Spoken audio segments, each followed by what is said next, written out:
Global military spending on the rise, China pushing Taiwan to the brink, and now an emerging trade war. These rapidly developing events have many asking if we're in a Cold War, and well, the answer is absolutely. But it's complicated. See, many argue we aren't in a Cold War, but they are mostly referring to the capitalized term of Cold War, which is the event between 1945 and 1991. In this sense, they're correct. The circumstances and conditions are vastly different. However, the uncapitalized version of Cold War we have seen many times in history, and is loosely defined as a state of political hostility between countries characterized by threats, propaganda, and other measures short of open warfare. Even though we're in a Cold War and not the exact replication of the Cold War, we're still seeing a lot of similarities, as well as some modern twists, all of which we will cover in today's video. So without further ado, we'll start with the similarities. The first of which being brinkmanship. This is a strategy where a country pushes a situation to the edge of catastrophe to gain leverage or force concessions from the opponent. It relies on demonstrating a willingness to take extreme risk, often in testing the opposing side. This brinkmanship was used in cases like the Cuban Missile Crisis, where the Soviet Union positioned nukes in Cuba in order to use it as leverage on the US. We're seeing this a lot right now in the East China Sea, where China is pushing Taiwan in a game of brinkmanship through military exercises.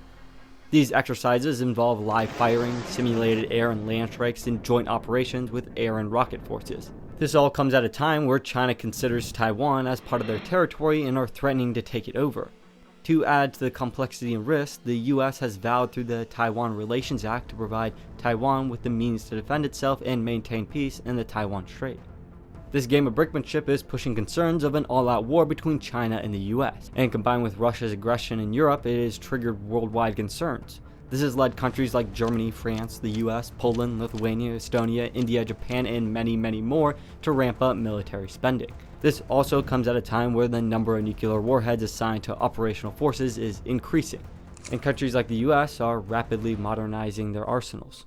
We also have a modern-day space race, similar to the space race we saw during the Cold War, just China has replaced the Soviet Union as the competitor.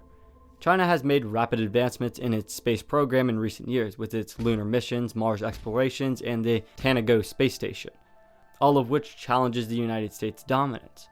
The US has voiced concerns about potential military applications and the weaponization of space, and for good reasons.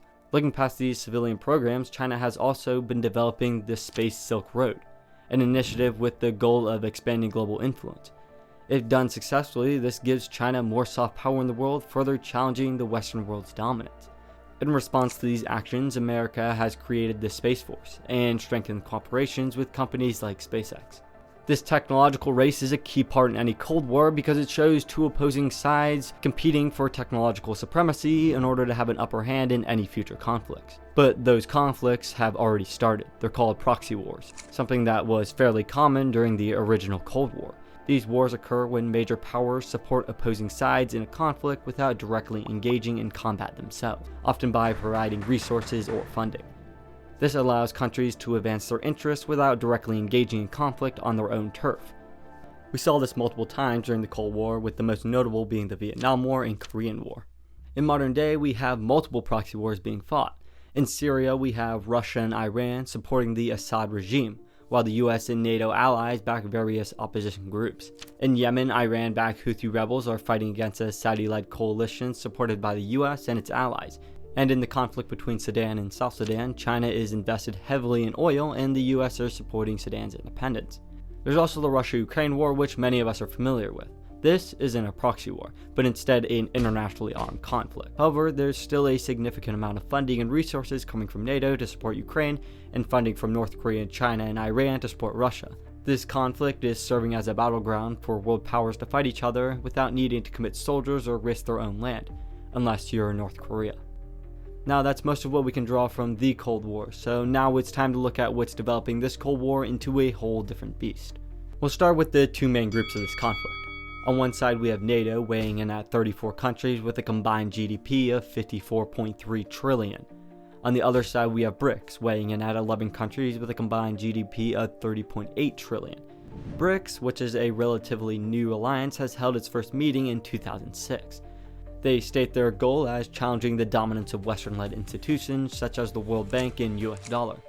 Though it is important to note that unlike NATO, which has collective security, stating that if one is attacked, all members will respond, BRICS is more focused on economic cooperation and isn't a military alliance. Nevertheless, this is showing a disruption in world order that is creating economic and political tensions. And now this is where we really diverge. See, one of the defining factors of the Cold War was the Soviet Union being cut off from the world economy. However, China, who's taken their place, currently holds 19.6% of the world's economy. These circumstances have led to different conflicts like trade wars. This is a new development just in the last few days and is showing a significant escalation. The US, which sparked an international trade war on April 2nd, hit every country with a 10% tariff on all goods while targeting other countries with additional tariffs, China being one of them.